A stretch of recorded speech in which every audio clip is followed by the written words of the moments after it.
অনুষ্ঠানে উপস্থিত আছেন জেলা আওয়ামী লীগের সংগ্রামী সাধারণ সম্পাদক আলহাজ মিসবাহুর রহমান, মৌলভীবাজার পৌরসভার সম্মানিত মেয়র জনাব ফজলুর রহমান, সদর উপজেলা আওয়ামী লীগের সভাপতি জনাব আকবর আলী, পৌর আওয়ামী লীগের সম্মানিত সাধারণ সম্পাদক জনাব এমদাদুল হক মিন্টু, উপস্থিত বিভিন্ন অঙ্গ সহযোগী সংগঠনের সম্মানিত সভাপতি সম্পাদক বৃন্দ, জেলা আওয়ামী লীগের সম্মানিত নেতৃবৃন্দ এবং পৌর আওয়ামী লীগ, উপজেলা আওয়ামী লীগ এবং অঙ্গ সহযোগী সংগঠন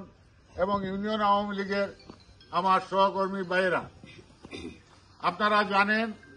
বাংলাদেশে পরিবেশ বিশ্বের মধ্যে সবচেয়ে নিচু পর্যায়ে এবং যার জন্য আমরা প্রাকৃতিক দুর্যোগে বিভিন্নভাবে আক্রান্ত হচ্ছি বারবার। তার সামনে রেখে মাননীয় প্রধানমন্ত্রী জননেত্রী শেখ হাসিনা একটি গাছ কাটলে 3টি গাছ কাটার পরামর্শ দিয়েছেন এবং একটি গাছ কাটলে 3টি গাছ লাগানোর পরামর্শ দিয়েছেন। পাশাপাশি আওয়ামী লীগের প্রতিষ্ঠা বার্ষিকীতে 75তম প্রতিষ্ঠা বার্ষিকীতে যে প্রোগ্রামগুলো রাখা হয়েছে বছরব্যাপী, তার অন্যতম প্রোগ্রাম হল এই দেশে গাছ লাগানো। তার জন্য আমরা আজকে মৌলভীবাজার জেলা আওয়ামী লীগ এই অনুষ্ঠান আমরা পালন করছি। আজকের এই অনুষ্ঠানে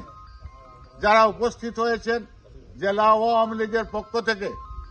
সকলকে ধন্যবাদ জানিয়ে এবং